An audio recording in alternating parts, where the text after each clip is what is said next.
Okay, so now here today we would be doing a new chapter which is air. Class 7 का chapter है air. बहुत ज्यादा interesting chapter है, बहुत ही ज्यादा अच्छा चैप्टर है. ठीक है, मतलब आपको डिफिकल्ट नहीं लगेगा बिल्कुल भी. हम इसको 2 सेशंस में कंप्लीट करेंगे. एक सेशन इसका आज होगा, एक उसका अलग होगा. ठीक है, एक आज होगा और एक इसके बाद का होगा. ठीक हो गया. चलिए बेटा, मुझे 1 सेकेंड और दीजिए. मुझे बस अपना एक बार लैपटॉप चार्ज करने दीजिए. Just give me a moment. Okay, चलो ठीक हो गया. Is it Rudra? Is it? How come? How come? Tanishk of our class only, no? Okay, and how do you know it? How do you know it, my dear? Okay, I really hope that the child gets well very soon. Is the child there in the class? I hope no. Okay, so we really wish that the child gets well very soon. Okay, all right. चलो फिर अब chapter शुरू करते हैं. We'll get very soon. Don't worry, and I hope he's taking good care. If you know him already, if you are friends with him, I really hope he's taking good care of himself. Okay, चलिए, तो आज का जो chapter है वो है air. और अब समझते हैं कि ये एयर है क्या. इफ यू रिमेंबर चिल्ड्रन, हमने क्लास 6 में एक चैप्टर पढ़ा था, major domains of the earth. याद है, हमने क्लास 6 में एक चैप्टर पढ़ा था, major domains of the earth. Atmosphere, hydrosphere, lithosphere and biosphere. Remember that. तो उसका जो ये लिथोस्फियर था, जो एटमोस्फियर था ना, हमें वही आज पढ़ना है. जो उसका एटमोस्फियर था, हमें वही आज पढ़ना है कि एटमोस्फियर क्या है, एयर क्या है, so on and so fourth. Very easy, you will really enjoy. Okay, चलो. तो now here you guys, no worries beta, even I was late by 5 minutes today, 10 minutes actually. Okay, because my laptop was not starting, so we are on the same ground today. All right, चलिए, तो अब यहाँ पे chat box में of कर रही हूँ. Okay, so now here अब देखो क्या है. जो हमारा अर्थ है ना, it is surrounded by a huge blanket of air. हमारे अराउंड हवा है, आपको मालूम है. इसी हवा की ब्लैंकेट को, इसी एयर की ब्लैंकेट को हम एटमोस्फियर कहते हैं. सिंपल सी बात है. The blanket of air around us is known as atmosphere. As simple as that. ये हमने क्लास 6 में ऑलरेडी पढ़ा है. अब क्वेश्चन ये है कि ये एटमोस्फियर हमारे लिए जरूरी क्यों है. Why is this atmosphere important for us?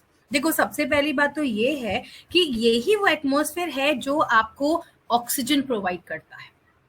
Correct, यही वो एटमोस्फियर है जो आपको ऑक्सीजन प्रोवाइड करता है ना.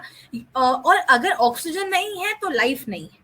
तो सबसे पहली बात तो भाई, ये एटमोस्फेयर इसलिए इतना जरूरी है, ये हमारे सर्वाइवल के लिए बहुत जरूरी है, क्योंकि इसी एटमोस्फेयर पे एयर है और उसी एयर में हमें ऑक्सीजन, जो कि एक बहुत ही इंपॉर्टेंट गैस है सर्वाइवल के लिए, हमें वो मिलती है. सिंपल सी चीज है, ये सबको मालूम भी है. अब दूसरा पॉइंट क्या है, मैं आपको बताती हूँ. एटमोस्फेयर से क्या होता है ना, ओके, एटमोस्फेयर से क्या होता है कि जो सन की हार्मफुल रेज होती है ना, हमें जो एटमोस्फेयर होता है ना, सन की हार्मफुल रेज से बचाता है. ठीक है, you understand it that way कि हमारे एटमोस्फेयर में एक लेयर है जिसे हम ओजोन लेयर कहते हैं. ठीक है, जिसे हम ओजोन लेयर कहते हैं. यही वो ओजोन लेयर है जो हमें सन की हार्मफुल रेज से बचाता है. ठीक है, यही वो लेयर है जो हमें सन की हार्मफुल रेज से बचाता है. जो सन की अल्ट्रावायलेट रेज होती हैं, जो कई तरीके की बीमारियां फैला सकती हैं, हमें यही वो लेयर है, यही वो एटमोस्फेयर में एक लेयर है जो हमें हार्मफुल रेज से बचाता है. ठीक है, अब दूसरी चीज समझिए. अगर एटमोस्फेयर नहीं होता तो सन की डायरेक्ट रेज हम पर आती और शायद we all would have been burning, क्योंकि सन की तो इतनी ज्यादा हीट है, वो इतना ज्यादा गर्म है ना. It's a ball of very hot gases. तो we would have been burning. शायद हम बेक हो जाते हैं, है ना. हमारे से माइक्रोवेव में केक बेक होता है ना, वैसे शायद हम बेक हो जाते अगर हमारे पे डायरेक्टली सन की रेज पड़ती. बट थैंकफुली वो एटमोस्फेयर से होते हुए आती है और हमें बर्न नहीं करती, हमें बेक नहीं करती है. And this is the reason why why atmosphere is very important.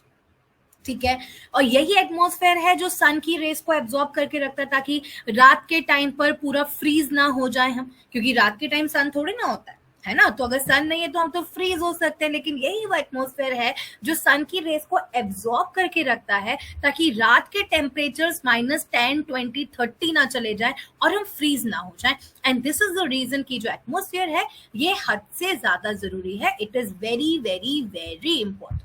Okay, I think it's much clear till here. चल, अब बात करते हैं कि एयर क्या है। देखो, ब्लैंकेट ऑफ एयर एटमोस्फेयर है। The blanket of air is known as atmosphere. Now what is air? हमने ये तो पढ़ लिया एटमोस्फेयर क्या है, एयर क्या है। Air is a mixture of gases. Air gases का मिक्सचर है, ठीक है। तो ब्लैंकेट ऑफ एयर एटमोस्फेयर है, ठीक है। और एयर क्या है? It is a mixture of gases. अब एक ये क्वेश्चन बहुत बार आता है कि हमारे एटमोस्फेयर में हमारे जो एयर जो है उसमें सबसे ज्यादा एटमोस्फेयर में जो सबसे ज्यादा गैस है वो कौन सी है? जो सबसे ज्यादा जो अबंडेंट गैसेस है हमारे एटमोस्फेयर पे वो है नाइट्रोजन, जो 78% ऑफ एयर कंप्राइज करती है, और 21% ऑक्सीजन। यानी सबसे ज्यादा नाइट्रोजन है, 78%, the most plentiful gas in the air. सबसे ज्यादा जो गैस है एयर में वो नाइट्रोजन है, 78%। उसके बाद आता है 21% ऑक्सीजन, फिर बचा 1%। 1% पे कार्बन डाइऑक्साइड, आर्गन, हीलियम, ये जो बाकी अलग सी जो भी सारी गैसेस हैं वो 1% में आती है, ठीक है। आर्गन है, हीलियम है, हाइड्रोजन है, ओजोन है, CO2 है, ये उस 1% पे आती है, ठीक है। यानी एयर क्या है? It's a mixture of gases. सबसे ज्यादा वहां पे नाइट्रोजन है, फिर ऑक्सीजन है, फिर अदर गैसेस है। And other than all these things, other than gases, हमें डस्ट पार्टिकल्स भी मिलते हैं एयर में। तो एयर मिक्सचर ऑफ गैसेस है प्लस वेरियस डस्ट पार्टिकल्स है इन द एनवायरमेंट। ये सारी चीजें एयर के अंदर आती है, ठीक हो गया। चलिए, ये टॉपिक मैंने आपको बोला था ना बहुत ज्यादा इजी है, not confusing at all, it's very easy. And what I am doing, मैं वहीं पे चीजों को 2-3 बार रिवाइज कर दूंगी हाथ के हाथ, ठीक है, ताकि कोई प्रॉब्लम ना आए। ओके, अब आपको पता है क्या, प्लांट्स के सर्वाइवल के लिए नाइट्रोजन बहुत ज्यादा जरूरी है, बहुत ज्यादा जरूरी है, ठीक है। और पता है नाइट्रोजन को प्लांट्स कैसे एब्जॉर्ब करते हैं? प्लांट्स डायरेक्टली नहीं ले सकते नाइट्रोजन एयर से, हमारी तरह इनहेल एक्सहेल नहीं कर पा रहे हो। बट हाँ, पता है क्या होता है, प्लांट के रूट्स में ना एक अलग तरीके का बैक्टीरिया होता है जिसे हम नाइट्रोजन फिक्सिंग बैक्टीरिया कहते हैं। I write it here, nitrogen fixing bacteria, ठीक है। तो ये क्या होता है ना, ये जो बैक्टीरिया है ये प्लांट्स के रूट्स में या सॉइल में रहता है, और पता है क्या करता है, ये एटमॉस्फेयर से ऑक्सीजन नाइट्रोजन लेकर के उसको ऐसे फॉर्म में चेंज कर देता है जिसको प्लांट्स यूज कर सके। अब हम डायरेक्टली आटा तो नहीं खाते ना, सूखा गेहूं तो नहीं खाते ना हम डायरेक्टली, हम उसको ऐसे फॉर्म पे कन्वर्ट करते हैं, उसका आटा बनाते हैं, है ना, जिसको हम खा सके। सिमिलरली ये प्लांट्स भी डायरेक्टली नाइट्रोजन एब्जॉर्ब नहीं कर सकते। So what they are doing, bacteria nitrogen को एक ऐसे फॉर्म पे कन्वर्ट करता है जो प्लांट्स एब्जॉर्ब कर सके, और फिर इस नाइट्रोजन को प्लांट्स यूज करते हैं, क्योंकि प्लांट्स के सर्वाइवल के लिए नाइट्रोजन बहुत ज्यादा जरूरी है, ठीक है। It's simple till here everyone.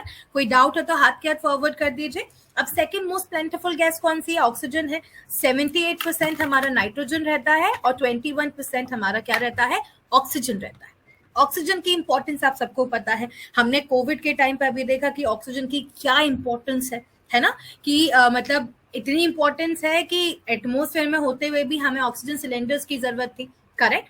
तो ये जो ऑक्सीजन है ना, ये हम ब्रीदिंग के लिए यूज कर रहे हैं, हम इसे इनहेल करते हैं, अपनी बॉडी के अंदर लेते हैं, ठीक है, by the help of our lungs. You all know that हम इनहेल ऑक्सीजन करते हैं और एक्सहेल कार्बन डाइऑक्साइड करते हैं, ठीक है। अब पता है देखो क्या प्रोसेस होता है, मैं आपको बताती हूँ। प्रोसेस ये है कि ये है हमारे एनिमल्स में ह्यूमंस भी काउंट कर रही हूँ, ठीक है, क्योंकि ह्यूमंस भी तो काइंड ऑफ सोशल एनिमल्स हैं। चलो लिख देती हूँ यहाँ पे ह्यूमंस, ठीक है, ओके। तो अगर मैं बात करूं हमारे एनवायरनमेंट की, हमारे एटमॉस्फेयर की, तो पता है वहां पे क्या हो रहा है, ये कार्बन डाइऑक्साइड एक्सहेल कर रहे हैं और प्लांट्स क्या कर रहे हैं, इसी कार्बन डाइऑक्साइड को इनहेल कर रहे हैं, ठीक है। और प्लांट जो है वो CO2 वो O2 छोड़ रहे हैं, ऑक्सीजन छोड़ रहे हैं, और ह्यूमंस इसी ऑक्सीजन को, ह्यूमंस एंड एनिमल्स इसी ऑक्सीजन को क्या कर रहे हैं, इनहेल कर रहे हैं। हमें ऑक्सीजन की जरूरत है, और प्लांट्स को, ट्रीज को खाना बनाने के लिए, फोटोसिंथेसिस के लिए, और ट्रीज को जरूरत है कार्बन डाइऑक्साइड की, ठीक है। उन्हें कार्बन डाइऑक्साइड चाहिए, हमें ऑक्सीजन चाहिए, ठीक है। तो हम कार्बन डाइऑक्साइड एक्सहेल कर रहे हैं, वो ले रहे हैं, वो ऑक्सीजन छोड़ रहे हैं, हम ऑक्सीजन ले रहे हैं। तो इस वजह से आप देखिए, इस हिसाब से तो हमारे एटमॉस्फेयर पे ऑक्सीजन और जो जो कार्बन डाइऑक्साइड है वो कांस्टेंट है। जितनी ऑक्सीजन जा रही है उतनी आ रही है। ये देखो, यहाँ से कार्बन डाइऑक्साइड जा रही है, यहाँ से ऑक्सीजन आ रही है, फिर कार्बन डाइऑक्साइड जा रही है, फिर ऑक्सीजन आ रही है, यानी जो इसका अमाउंट है वो बिल्कुल कांस्टेंट है। ठीक है, वो बिल्कुल कांस्टेंट है, चेंज नहीं हो रहा है। लेकिन हम जो ह्यूमन बीइंग्स है ना, हम क्या करते हैं, हम इन पेड़ों को काट देते हैं। We are cutting this trees. अब ये ट्री यहाँ पे नहीं होगा तो ये कार्बन डाइऑक्साइड कौन लेगा और ऑक्सीजन कौन देगा? हम तो ट्रीज ही कट कर दे रहे ना। We are cutting the trees. Who is going to take the carbon dioxide and who is going to give us the oxygen? And this is the reason we are creating an imbalance in the atmosphere. Otherwise अगर सब कुछ बढ़िया चले ना, अगर human beings बिल्कुल nature को modify ना करे, तो ऑक्सीजन और कार्बन डाइऑक्साइड बिल्कुल बैलेंस्ड है। लेकिन डिफॉरेस्टेशन है, पोल्यूशन है, इंडस्ट्रीज पोल्यूशन कर रही हैं, वो कार्बन डाइऑक्साइड बढ़ा रही हैं, और पेड़ नहीं है उन कार्बन डाइऑक्साइड को एब्जॉर्ब करने के लिए, है ना। हमारे व्हीकल्स हैं वो कार्बन डाइऑक्साइड को बढ़ा रहे हैं, लेकिन कोई पेड़ ही नहीं बचे, हमने पेड़ काट दिए जो कि इस कार्बन डाइऑक्साइड को एब्जॉर्ब कर सके। And this is the reason there is a disbalance which is created in the nature, in the environment. चलो अब कुछ क्वेश्चंस करते हैं, देखते हैं कितने क्वेश्चंस हैं यहाँ पे। चलिए 3 क्वेश्चंस हैं, उनमें से 2 एक्टिविटीज हैं, that's good. Okay, What protects us from the harmful rays of the sun? हमें sun की harmful rays से कौन बचाता है? And you have a simple tap activity here. Okay. It's a simple tap activity. Everybody needs to do it. Yes. So you are not getting more than 5 seconds now. It is just 5 seconds which you would be getting now. Okay. So let me just check it. 4, 5, 4, 3, 2, 1 and let us check the activity now. I really hope you have answered. चलो guess work कर देंगे कितने बच्चों ने correct किया होगा। मेरा guessing work ये कहता है कि 90% बच्चों ने करेक्ट किया होगा। Let me see. Okay. अरे वाह, so I'm so good at guessing, you know, है ना? So it was a good guess and yes, that's very very nice. So we have here Jay, Sandeepta, Niyati, Gauri, Rishika, Nikita, Ayush, Pranati, Ronak and Riddhi. Well done. The correct answer is yes, it is atmosphere. Next question now. Which are the 2 gases which make up the major proportion of the atmosphere? Atmosphere का bulk कौन सी gases बनाती हैं? A, nitrogen and oxygen, B, oxygen and carbon dioxide, C, nitrogen and hydrogen, and D, oxygen and hydrogen. And let us get started now. देखो भाई, ये मेरा class है, मेरा बहुत अच्छा बैच है, पार्टिसिपेशन बिल्कुल बढ़िया होना चाहिए, एकदम फर्स्ट क्लास, ठीक है? Okay,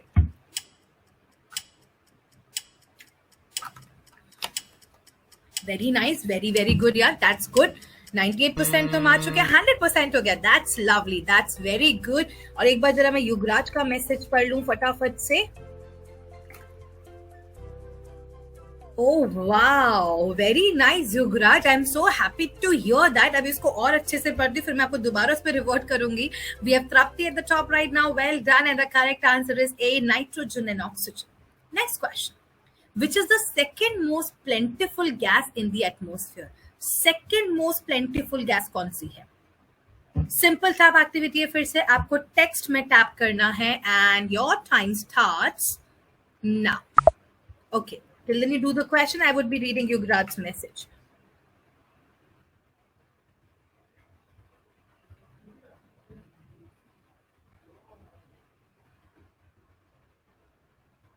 Okay, that's so lovely, Yugraj, and I'm really hoping कि आपको ना SST हमेशा इतनी ही अच्छी लगे. I'm so happy to hear that from you, and you know I'm expecting कि वो जो बच्चे हुए 20 मार्क्स ना, उसमें से भी जैसे ही 20 आएंगे या जितने भी आएंगे मुझे जरूर अपडेट करना, ठीक है? Okay, all the best to you and many many congratulations. Okay, so let us check this activity now, and here we go. Okay चलो, मैं थोड़ा ज्यादा एक्सपेक्ट कर रही थी यहाँ पे। एंड हियर वी हैव तृप्ति, जय, प्रणति, आयुष, शैली, गौरव, नियति, Vaishnavi. Well done, and the correct answer is oxygen. Second most प्लेंटिफुल, देखो भाई 78% तो नाइट्रोजन है, ठीक है, ये सबसे ज्यादा प्लेंटिफुल है। सबसे प्लेंटिफुल माने बहुत मतलब सबसे ज्यादा क्वांटिटी में, ओके।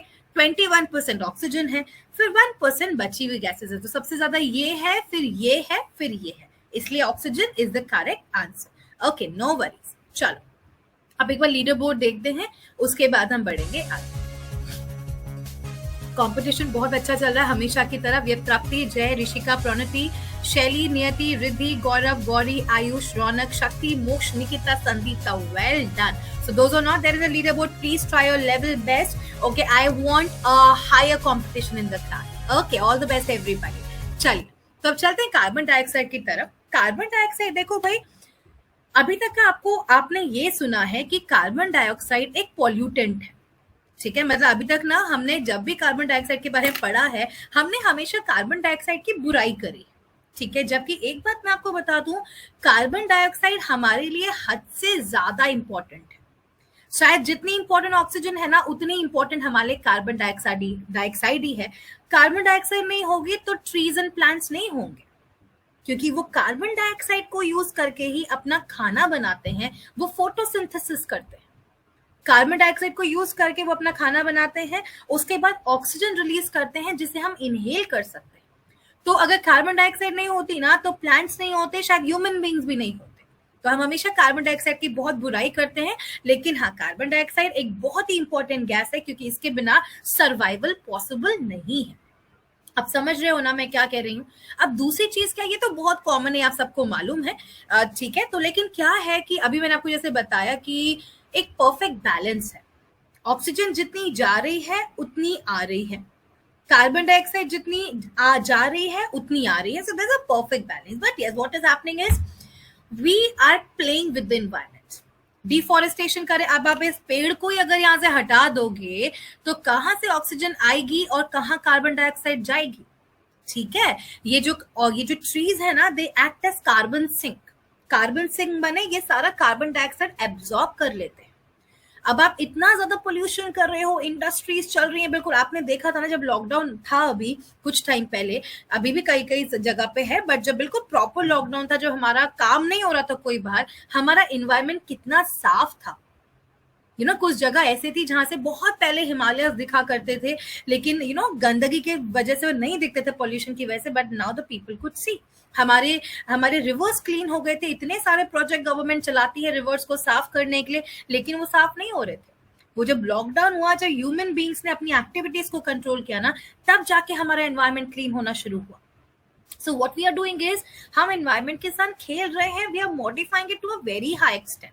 मतलब ठीक है, हम अपनी नीड्स पूरी करने के लिए हमारा एनवायरमेंट है, बट एनवायरमेंट की जिम्मेदारी हमारी ग्रीड पूरी करने की नहीं है. ठीक है, हमारी जरूरतें पूरी करना है, लेकिन हमारा लालच पूरा करना उसकी जिम्मेदारी नहीं है. सो what is actually happening is, हम बहुत ही ज्यादा कार्बन डाइऑक्साइड को ऐड कर रहे हैं अपने एटमॉस्फेयर में, और इस कार्बन डाइऑक्साइड को एब्जॉर्ब करने के लिए ट्रीज नहीं है, हम डिफॉरेस्टेशन करते चले जा रहे हैं. इसकी वजह से क्या हो रहा है, वेदर में इम्पैक्ट हो रहा है, क्लाइमेट में इम्पैक्ट हो रहा है. कभी इतनी ज्यादा बारिश आ जाती है कि भाई जगह जगह फ्लडिंग हो जा रही है, जगह जगह लैंडस्लाइड्स हो रही हैं. ठीक है, और उसके बाद क्या हो रहा है कि बारिश का पैटर्न चेंज हो चुका है.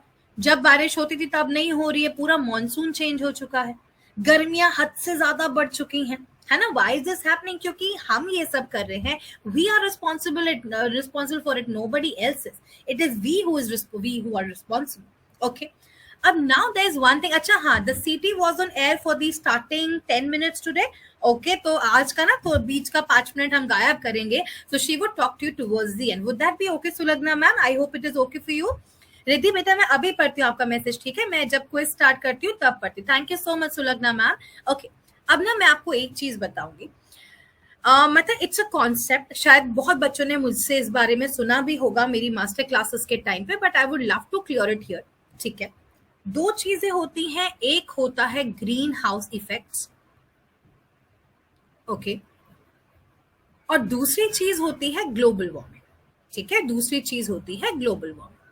ठीक है, तो ये तो अच्छी चीज है, ये बुरी चीज है ना. I was very shock.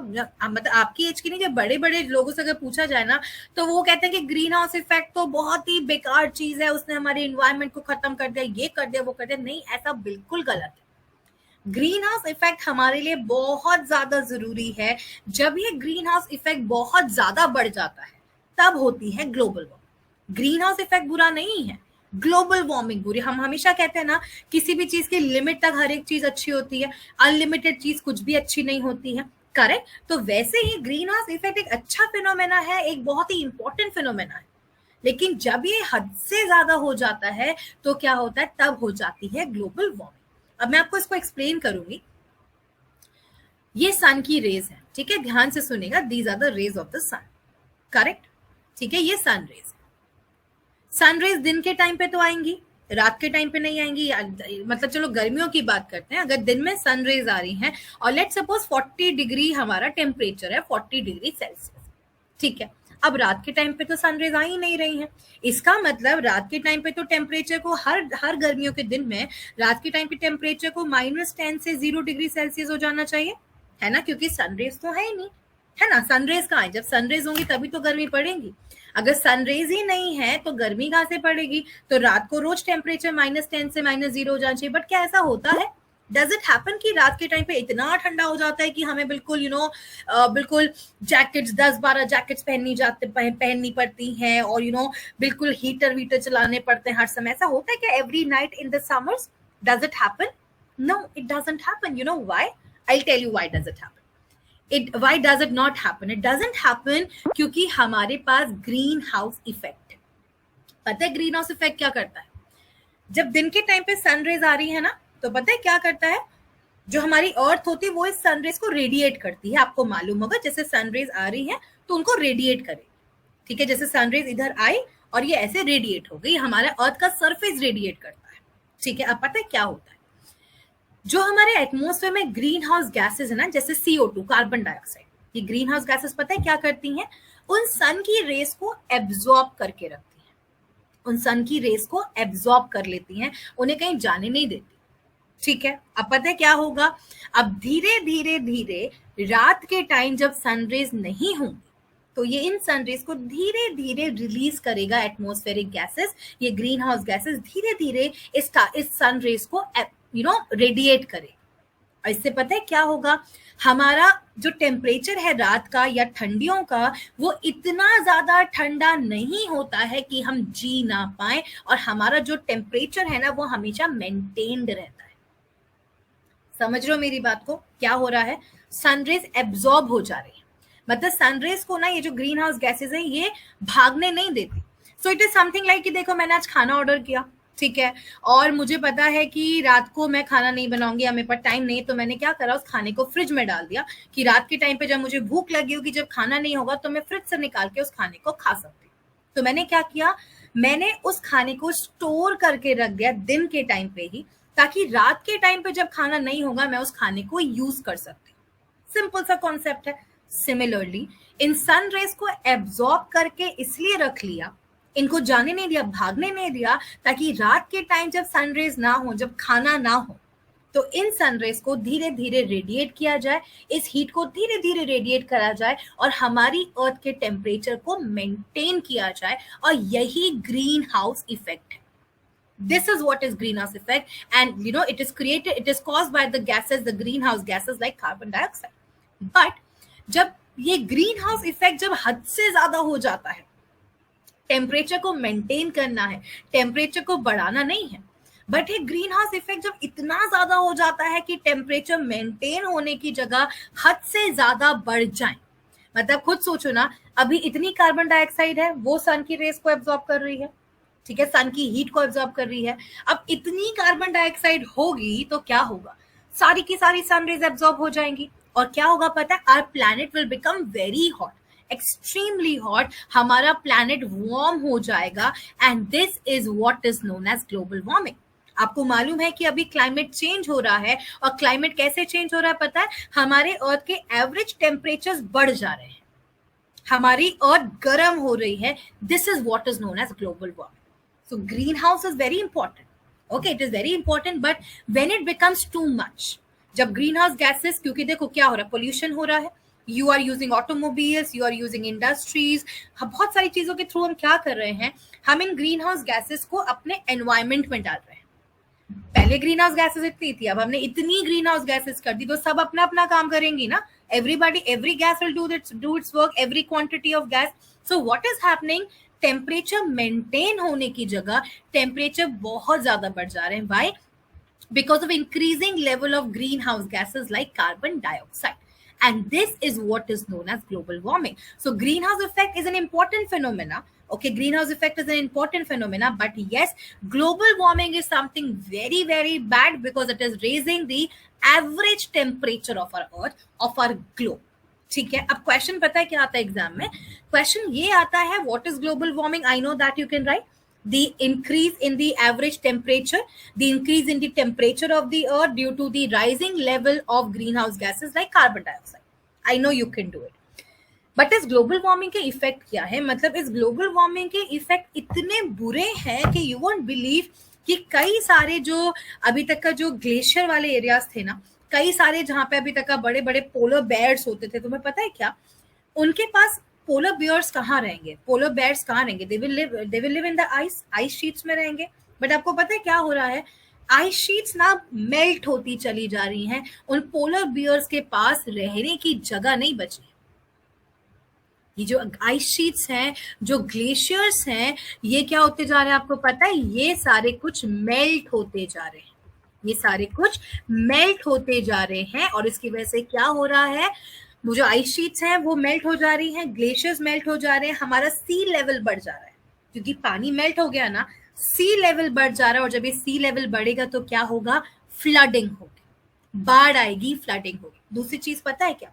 जो बेचारे जानवर इन ग्लेशियर्स पे रहते हैं, इन आइस शीट्स में रहते हैं, उनके पास अब रहने की जगह ही नहीं है. आप खुद यहाँ पे देखिए, ये पोलर बेयर, ये देखो, ये सारा मेल्ट हो चुका है यहाँ पे और ये इतनी सी जगह में रह रहा है. इसका तो इट इज समथिंग लाइक कोई आप कोई घर छीन ले तो कैसा लगेगा? Where will you go, where will you live? So what is happening? इनका घर छीन गया है और इसकी वजह से पता है क्या हो रहा है? बहुत सारे प्लांट्स एंड एनिमल्स हैं, बहुत सारे प्लांट्स एंड एनिमल्स हैं जो एक्सटिंक्ट हो चुके हैं, जिन्हें खाना नहीं मिल रहा है. और उनका, मैं आई शो यू द कंडीशन, आप शॉक्ड हो जाओगे कि मतलब ये कंडीशन हमारे प्लैनेट की कैसे हो सकती है. Just give me a moment. मैं आपको आर्कटिक सर्कल के आसपास की बात बता रही हूँ और आप कभी आप ये सोच भी नहीं सकते थे कि ऐसा भी होगा. Just give me a moment. And these are just shocking images क्योंकि हमने पोलर बेयर को हमेशा बर्फीली जगहों में देखा है. ठीक है, हमने बर्फीली जगहों में पोलर बेयर को देखा है ना, जहाँ पे आइस शीट्स है, जहाँ पे ग्लेशियर्स है. और अब आप देखोगे पोलर बेयर्स की हालत. ये सिर्फ एक जानवर है जो मैं आपको दिखा रही हूँ and you will be shocked to see the condition. I guarantee you that. ठीक है, मैं भी आपको दिखाती हूँ. Just give me a moment. I switch on my chat box for after the pictures so that you can I can just see your expressions and I can just see कि भाई कैसा लग रहा है आपको देख करके and how are you actually feeling. Okay, 1 second, ये डाउनलोड नहीं हो रहा है. वेट, हाँ, 1 सेकेंड. डाउनलोड तो हो गया, अपलोड नहीं हो रहा है. I think there is some issue. 1 second, because I really wanted to show you these images. 1 second. हाँ,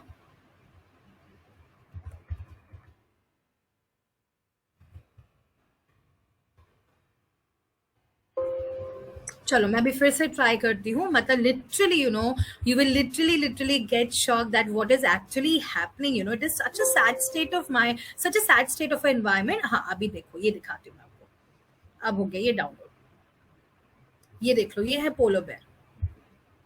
if you look at it, look where is he. ठीक है, ये कहाँ पे खा रहा है, कहाँ पे जा रहा है. I show you more. Let us understand the condition of our environments. ये देखो भाई, ये ठीक है, कूड़े के बीच में घूम रहा है. और अभी और दिखाती हूँ. स्टार्विंग पोलर बेयर जिसके पास खाने के लिए कुछ नहीं है and he has come on the roads to search for food because they don't have food in the environment. They don't have food. उनको कूड़े से खाना बीन के खाना पड़ रहा है. Literally, this is the worst impact and the saddest impact of climate change, of global warming, which I have seen through pictures and through social media. ये है भाई हालत. आप देख लो क्या हालत है. Have you ever imagined a polar bear like this? The chat box is one. Did you ever imagine? Yes, it's a real picture, my dear. It's a real picture. Yes. कभी सोचा आपने कि पोलर बेयर ऐसे भी रहता होगा? हमने तो पोलर बेयर को हमेशा कैसे देखा है ना, बिल्कुल बर्फीली जगह पे है, बिल्कुल इंजॉय कर रहा है, अपना हंटिंग कर रहा है, खा रहा है. But this has happened. This is what we have done to the environment and this is something very sad. Okay, this is something very sad. ये बिल्कुल रियल इमेजेस हैं और मुझे भी पहले इवन यही लगा था कि ये शायद फेक ना हो. बट बट मैंने इसको पूरा चेक किया, ये सारे अच्छे अच्छे न्यूज़पेपर्स ने डाला हुआ था, सारी अच्छी अच्छी एजेंसीज ने अपडेट किया हुआ था, तो हाँ, तो फिर मुझे रियलाइज हुआ कि नहीं, ये करेक्ट है। ठीक है, अभी कुछ और पिक्चर्स मैं आपको दिखाऊंगी and we you will realize that what have we done to our environment, something very sad, and we really need to change it up.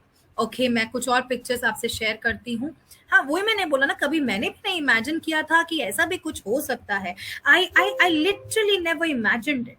Okay, I literally never imagined it. So you can see the real picture. This is what we have done. This is what we have actually done to the environment. Okay, so yes. Okay, so let's move forward now. बहुत बुरा हालत है भाई environment का, and we really need to wake up. And this is one impact of global warming. तो जब भी आप ग्लोबल वार्मिंग का इम्पैक्ट पढ़ेंगे ना, आपको ये हमेशा याद रखना है about some animals and some plants जो अपनी लाइफ लूज कर चुके हैं, और जो रागिनी ये लगते थे, पता है, वेरी क्यूट, बट अब जब आप इनकी हालत देखोगे, most of them it's not, it's literally not good. चलो अब कुछ क्वेश्चंस करते हैं। तो अगर ये चैप्टर आएगा है ना कि कि ग्लोबल वार्मिंग के इम्पैक्ट्स क्या है, please right the answer very very nicely. Okay, चलो, Which among the following gas is called a greenhouse gas? इनमें से, बट सहजवीर हमारी भी तो गलती है ना, it's our mistake also, right? Okay, so which among the following gas is also called greenhouse gas? And let's go. Cut me, woman, right on that way. Yes, Riddhi, you're absolutely correct. यही तो irony है सबसे ज्यादा, है ना? Okay. Okay, Satyam, no need beta, but we really need to wake up and we really need to understand that what we have done to our environment. Okay, chalo, so let me check it now. So we have here a Go Green fastest finger list. Well done. Ayush, Pranati, Shakti, Gaurav, Trapti, Jay, Yugraj, Ishan, Ronak and Moksha. The correct answer is A, carbon dioxide. Next question. Which amongst the following is not an effect of global warming? इनमें से कौन सा global warming का effect नहीं है? Which of the following is not an effect of global warming? A, rise in sea level, B, melting of glaciers, C, flooding of coastal regions, या D, lowering of sea level? Global warming का कौन सा effect नहीं है? Think about it. I am giving you 30 seconds to answer and there we are. Yes,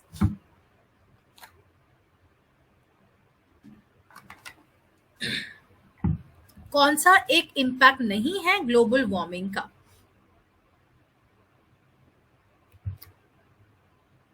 okay,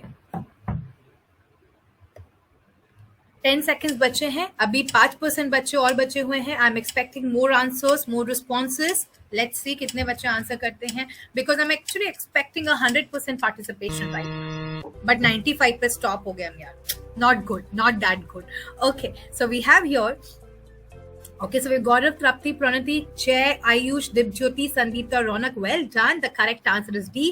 Lowering of sea level ये impact नहीं है, ठीक है, क्योंकि sea level rise हो रहा है, which is leading to flooding because of melting of glaciers and ice sheets. अब आज का जो आपका होमवर्क है वो है स्लाइड नंबर 24. आपको ये रीड करना है, बहुत ज्यादा इजी है. Please read it as a homework. अगर कोई डाउट होगा तो I am there for you. We will do it in the next class. Please do not worry about it. Okay, so did you know, which is there on your books as well and it is there on your screen also. अब मैं आपको क्या बताऊंगी ना, हम atmosphere के layers की बात करेंगे और यहाँ से काफी सारा कंफ्यूजन होता है. और एक बात ये है जो मतलब कह लीजिए अच्छी बात है, बुरी बात है, पता नहीं, बट इसका डायग्राम भी बनाने को आ सकता है कि आपके लेयर्स ऑफ एटमॉस्फेयर कौन कौन से हैं. Let me just show you here. Just give me a moment. Second, I hope the laptop doesn't hang again. एक सेकेंड. हाँ जी, ये रहा हमारा लेयर्स ऑफ एटमॉस्फेयर. तो बेसिकली हमारे एटमॉस्फेयर के 5 लेयर्स होते हैं, ठीक है. और देखो, अगर आपको डायग्राम बनाना, अगर बहुत अच्छी ड्राइंग अगर आपकी नहीं है तो इतना ज्यादा टेंशन लेने की जरूरत नहीं है. आप नॉर्मल सिंपल लेयर्स लिख सकते हो. आपको लेयर्स याद करने पड़ेंगे, ठीक है. सबसे पहले ट्रोपोस्फेयर आता है, फिर स्ट्रैटोस आता है, मीजोस, थर्मोस, एक्सोस. सबसे पहले ट्रोपोस, फिर स्ट्रैटोस, फिर मीजोस, फिर थर्मोस, फिर एक्सोस, ठीक है. अब हम क्या करेंगे इस चैप्टर में, इस चैप्टर में जो हमारा इस टॉपिक का जो हमारा मेन चीज है, हमें इन सब के बारे में कुछ स्पेशल पॉइंट्स पढ़ने हैं, ठीक है. हमें इन सब के बारे में कुछ स्पेशल पॉइंट्स पढ़ने हैं. देखो आप अगर पूरा देखोगे ना, ये अब सारी स्लाइड्स देखिए, इन सारी स्लाइड्स का कंक्लूजन आपकी उस स्लाइड में लिखा हुआ है। सारी जो भी स्लाइड्स है ना, ट्रोपोस्फेयर, स्ट्रेटोस्फेयर, अब आप यहाँ पे देखेंगे कि सारा का सारा जो कंक्लूजन है वो हमारा लिखा हुआ है यहाँ पे, ठीक है। तो ट्रोपोस्फेयर पता है क्या है? 13 किलोमीटर तक का हमारा ट्रोपोस्फेयर है। ये जो भी हम ऑक्सीजन ब्रीथ करते हैं ना, वो ट्रोपोस्फेयर में ही हमको मिलती है। जो भी हमारे वेदर फिनोमेना होते हैं, रेन होती है, फॉग होता है, ये सब कुछ, रेन है आपका, आप मतलब जो भी वेदर और क्लाइमेट में जो भी चेंजेस आ रहे हैं, ये सारी चीजें ट्रोपोस्फेयर में ही होंगी। ये देखो, ये सब कुछ यहाँ पे लिखा है, बट वहां पे सारी चीज का कंक्लूजन लिखा है, ठीक है। तो जो भी मतलब ऑलमोस्ट जो भी वेदर फिनोमेना है, रेन है, फॉग है, और आपके ओले पड़ रहे हैं, हेल स्टॉर्म हो रही है, this happens in the troposphere. तो आपको एक चीज स्पेशल याद करनी है ट्रोपोस्फेयर के बारे में, और पता है वो स्पेशल चीज क्या है? वो स्पेशल चीज ये है कि जो वेदर फिनोमेनन्स होते हैं वो ट्रोपोस्फेयर में होते हैं, ठीक है। देखो ये एक स्लाइड है, इससे सारी स्लाइड्स कवर हो रही है, एक भी पॉइंट नहीं छूटेगा, that is a promise. But this slide is going to cover everything. तो इस स्लाइड को आप एक पिक्चर क्लिक करके रख सकते हैं, इसका आप स्क्रीनशॉट लेके रख सकते हैं, ताकि जब आप रिवाइज करो तो आपके पास ये, ठीक है। अब दूसरी बात समझिए, उसके बाद आता है स्ट्रेटोस्फीयर, जो कि अराउंड 50 किलोमीटर इतना लंबा है, ठीक है। स्ट्रेटोस्फीयर में पता है क्या होता है, मैं आपको बताती हूँ। पहली बात तो यहाँ पे ओजोन लेयर होता है। जिस ओजोन लेयर की मैं बात करी थी, which protects us from the harmful rays of the sun, वो स्ट्रेटोस्फीयर में ही है।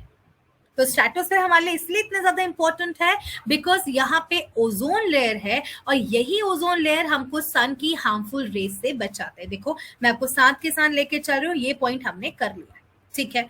अब दूसरी बात मैं आपको बताती हूँ, जब हम फ्लाइट में जाते हैं, जब हम एरोप्लेन में ट्रैवल करते हैं, तो हमें क्या चाहिए होता है कि मौसम अच्छा होना चाहिए, है ना, क्लाउड्स कम होने चाहिए, और ये सारी चीजें बिजली वगैरह कम होनी चाहिए। तो पता है क्या होता है, जो स्ट्रेटोस्फेयर होता है ना, वो एरोप्लेन फ्लाई करने के लिए सबसे अच्छा लेयर होता है। Stratosphere is the best layer to fly the aeroplanes. You know why? क्योंकि यहाँ पे वेदर फिनोमेनन्स एक्चुअली नहीं होते हैं, ऑलमोस्ट फ्री होता है वेदर फिनोमेना से, रेन है एंड फॉग है, हेल स्टॉर्म है, इन सब से फ्री होता है, और क्लाउड से ऑलमोस्ट फ्री होता है। तो जहाँ पे लाइटनिंग नहीं हो रही है, वहां पे क्लाउड्स नहीं है, वहां पे वेदर फिनोमेनन्स नहीं हो रहे हैं, तो ऑटोमेटिकली ये जो लेयर है ये बेस्ट लेयर बन जाता है एरोप्लेन फ्लाई करने के। और आपको एक बार बताती हूँ, ये क्वेश्चन आपकी एनसीईआरटी में भी है, why is stratosphere the best, give reasons में शायद क्वेश्चन होगा, the stratosphere is the best layer to fly aeroplanes. उसका कारण यही है, दो कारण है वहां पे, it is free from clouds, almost free from clouds, and the second thing is it is almost free from all the weather phenomenons, making it the best place to fly aeroplanes, ठीक है। उसके बाद मैं आपको बताती हूँ क्या है। देखो सिर्फ एक वो है, एक स्लाइड है और सारी चीजें क्लियर है। ये हमने देखा ट्रोपोस्फेयर फिर स्ट्रेटोस्फेयर, ठीक है, ये रहा यहाँ पे ट्रोपोस्फेयर फिर स्ट्रेटोस्फेयर। उसके बाद जब मैं मीजोस्फेयर में जाऊं, तो जो भी मीटेरॉइड्स आते हैं ना, आपने क्लास 6 में पढ़ा मीटेरॉइड्स, है ना, जो मीटेरॉइड्स बर्न करते हुए अर्थ की तरफ आते हैं ना, है ना, वो मीटेरॉइड्स यहाँ पे ही बर्न हो जाते हैं। अगर मीजोस्फेयर नहीं होता तो पता है क्या होता, ये सारे के सारे मीटेरॉइड्स हमारे अर्थ के सरफेस में गिरते और जगह जगह अर्थ में बड़े बड़े गड्ढे हो जाते। क्योंकि आपने पढ़ा है क्लास 6 में, आपको याद होगा, अर्थ इन द सोलर सिस्टम, जो मीटेरॉइड्स बर्न नहीं कर पाते हैं वो एज मीटियोर्स हमारे अर्थ को स्ट्राइक करते हैं और बड़े बड़े हॉलोज क्रिएट कर देते हैं, करेक्ट। तो इस मीजोस्फेयर में क्या होता है, जो मीटेरॉइड्स होते हैं वो यहीं पे बर्न करते हैं, ये स्ट्रेटोस्फेयर के ऊपर है, ठीक हो गया। उसके बाद में जो थर्मोस्फेयर में, चलो एक काम करते हैं, पहले कुछ एक्टिविटीज करते हैं, उसके बाद हम आगे बढ़ेंगे। ये देखिए, ये रहा हमारा मीजोस्फेयर, ये देखो मैंने इसको पूरे को कवर कर दिया है सिर्फ उस स्लाइड के थ्रू, एक स्लाइड के थ्रू हम सारी चीजें कवर कर रहे हैं, ठीक है। अब एक एक्टिविटी करते हैं एंड लेट मी सी। अच्छा पहले जल्दी से रिवाइज कर देती हूँ मैं। ट्रोपोस्फेयर, यहाँ पे वेदर फिनोमेना, जो मैक्सिमम वेदर फिनोमेनन्स है वो यहीं पे होते हैं, रेनफॉल, हेल स्टॉर्म, जो भी है, फॉग, वो यहीं पे होता है, ठीक है। स्ट्रेटोस्फेयर दो चीजों के लिए बहुत जरूरी है, ozone layer and it is very fit for flying aeroplanes.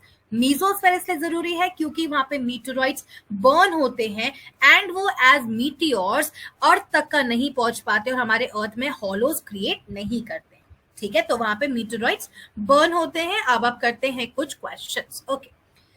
Match the correct pair for respective options. It's an activity and actually ऐसी एक्टिविटी है कि जो अभी तक का सारा रिवाइज कर देगी आपके लिए. ठीक है. Match the correct pair for the respective option. Stratosphere में क्या होगा, मीजोस्फीयर में क्या होगा, ट्रोपोस्फीयर में क्या होगा. और देखो भाई हम इसको रिवाइज भी कर चुके हैं. I am actually expecting 90% plus students to give the correct answer. इसलिए मैं आपको टाइम दे रही हूँ. आप अपने आंसर्स को सेलेक्ट कर लीजिए. टैप एंड टैप एक्टिविटी है. You have to match the following with the help of tap and tap activity. ठीक है. आप अपने आंसर्स को देखिए, ऑप्शंस को रीड कीजिए और उसके बाद मैं इसको स्टार्ट करती हूँ. ठीक है, चलिए.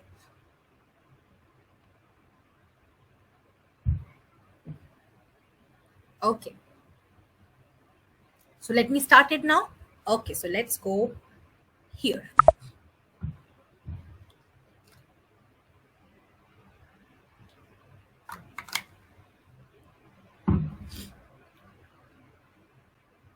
स्ट्रेटोस्फेयर में क्या होगा, मीजोस्फेयर में क्या होगा, ट्रोपोस्फेयर में क्या होगा. It is actually a revision of all the 3 layers which we have done up till now. ठीक है, revision of all the 3 layers which we have done up till now. सोचो, आराम से सोचो. टैप एंड टैप एक्टिविटी हमारे पास अभी 10 minute है करने के लिए, कोई दिक्कत की बात नहीं है. टैप एंड टैप एक्टिविटी है. Okay.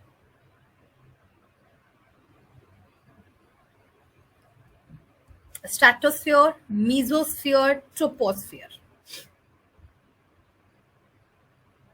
So let's check it now. 10, 9, 8, 7, 6, 5, 4, 3, 2, 1. I'm literally keeping my fingers crossed right now. And let me check it. Okay, I was expecting it to be 90 plus. Chalo, koi baat nahi. This is still very, very good. And we have the fastest finger list here with Jay, Rishika, Ronak, Ayush, Gaurav, Vaishnavi, Shelly, and Riddhi with the correct answer. See, you all are doing really very well. But कभी-कभी क्या होता है ना, हम जल्दीबाजी के चक्कर में गड़बड़ कर देते हैं. And this is the correct answer. I know 95% of you knew the correct answer too. But the thing is, जल्दीबाजी में थोड़ा confusion हो जाता है. But that's perfectly fine. Please इसको जल्दी से रिवाइज कर लेना. मैं आपको सिर्फ एक स्लाइड बोलूंगी आज का होमवर्क में रिवाइज करने के लिए. And the entire thing is, will be sorted out. ठीक है. अब दूसरा लेयर आता है, चौथा लेयर, ट्रोपोस्फेयर, स्ट्रेटोस्फेयर, मीजोस्फेयर. देखो, M for Mizos, M for मीटरोइड्स. तो आप इसको ऐसे भी याद कर सकते. ठीक है. अब पता है थर्मोस्फेयर में क्या होता है. थर्मोस्फेयर में एक लेयर है जिसे हम आयनोस्फेयर कहते हैं. ठीक है. तो जो रेडियो वेव, जब रेडियो वेव जो होती है ना, वो यहाँ पे जो जो रेडियो वेव्स का ट्रांसमिशन पॉसिबल है, वो इसीलिए ही पॉसिबल है क्योंकि हमारे पास आयनोस्फेयर है. Ionosphere which is present in the thermosphere. और पता है थर्मोस्फेयर में एक और चीज होती है, और वो ये चीज होती है कि थर्मोस्फेयर में ना, जैसे हम जरा सी भी हाइट बढ़ेंगे ना, एकदम से टेम्परेचर बढ़ जाता है. सो द टेम्परेचर, जैसे नॉर्मली क्या होता है, हम क्या करते हैं, जब हम ऊपर की तरफ जाते हैं हम नॉर्मली, तो क्या होता है, टेम्परेचर कम होता जाता है ना, पहाड़ों की तरफ जाता है, ठंडा होता जाता है. बट अगर मैं थर्मोस्फेयर की बात करूं तो यहाँ पे टेम्परेचर हाइट के साथ साथ बहुत ही तेजी से बढ़ता है. The temperature rises rapidly with increasing height.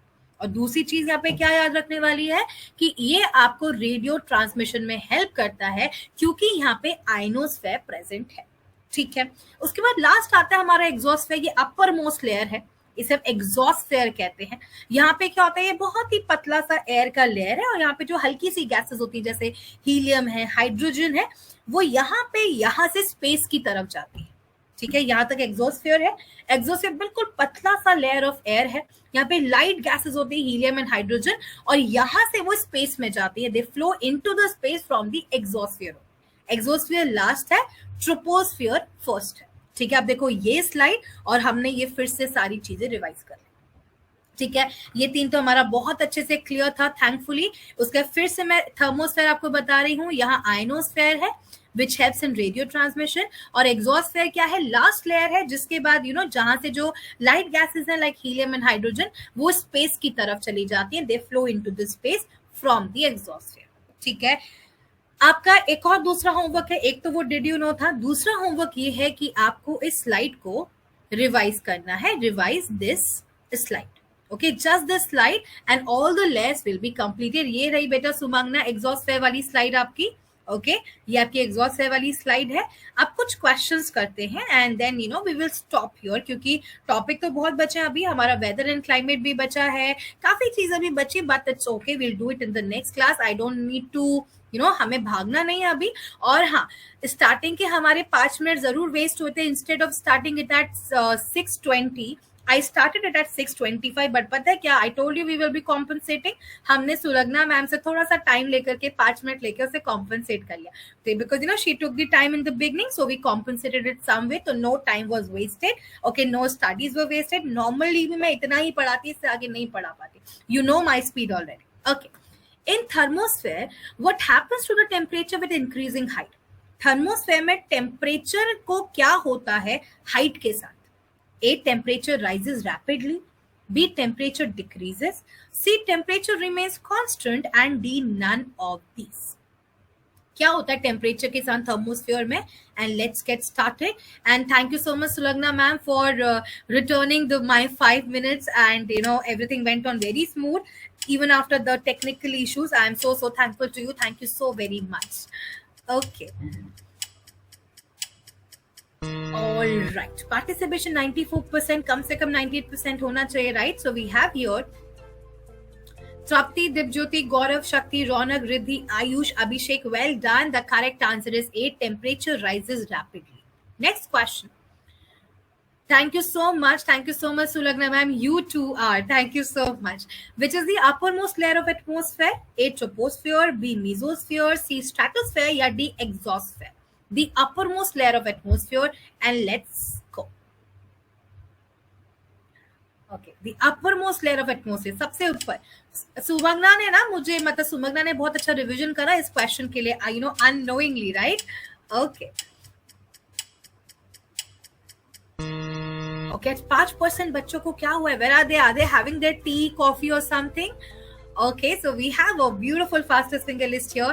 Pranati, Trapti, Ronak, Dibjyoti, Gaurav, Shakti, Satyam, Ayush, Abhishek, Gauri. And do you see here, these two students, Shakti and Satyam, they are there with the same font on the fastest finger list. And the correct answer is yes, it is the exhaustive. So, today we have done lots and lots of things. We have studied the importance of carbon dioxide, जिसकी हम आज तक बस बुराई करते हुए आ रहे थे, है ना, कि carbon dioxide is a pollutant, this and that. But आज हमने उसका बहुत ही इंपॉर्टेंट फंक्शन पढ़ा. We studied about the green house effect, we studied about global warming, we studied about how carbon dioxide is important for both the humans and the tree and the plants. Okay, we also did the composition of air and we did the 5 layers of atmosphere up till now. अभी भी बहुत ज्यादा topic बचा है. Weather and climate करना है, insolation करना है. There's a lot of topic which are left, but please make sure that you do the homework for today. Revise that slide, and there's one more thing that did you know which I've given you as a homework that also needs to be done. Okay, so I'll show you the leaderboard, but before that I want to know, did you enjoy the class or not? Everyone quickly let me know. Sulagna ma'am ने तो बहुत enjoy करा. She's already typed a message. What about others? Did you enjoy? Did you understand or not? And see, I told you कि कोई time waste नहीं होगा. We will compensate for it. Okay, so yes, we have compensated, and you don't need to worry about anything. Okay, कोई पढ़ाई का कोई नुकसान नहीं होगा. Okay. Okay, perfect. Yes. So it is the did you know, and it is revised slide number 43. Thank you for naming this slide, my dear. Thank you. It was a really great help. Yes. Okay. हाँ बेटा, argon भी वो 1% gas में आएगी, ठीक है, जो 1% बचता है ना उसी में आएगी. Okay, चलिए. Okay, that's lovely. Did you know? बेटा नहीं, आर्गन वाला did you know नहीं है, ये है did you know. देखो ये वाला एयर सर्कुलेशन वाला, अभी हम बाकी चीजें बाद में करेंगे, डोंट वरी. ये वाला है एयर सर्कुलेशन वाला, ठीक है. चलो, so let me show you the leaderboard here, and we have a huge competition. Trapti, Gaurav, Pranati, Ayush, Jay, Ronak, Riddhi, Rishika, Dibjyoti, Shakti, Abhishek, Moksha, Moksh, Niyati, Shelly, and Satyam. So well done everyone. That was really an enjoyable session. Okay, it was really an awesome session. Yes, Gaurav, I could notice it. Okay. नहीं बेटा सुमग्ना, what I have said, you just need to read it. Okay, you just need to read it, nothing else. Okay. All right, Moksha, but वहाँ पे तो उतना ही दिख रहा था ना. Okay, so thank you so much everyone, and thank you so much Sulagna ma'am once again, and thank you so much everyone for your great patience in the beginning of the session, and thank you so much. So we will be meeting again very soon.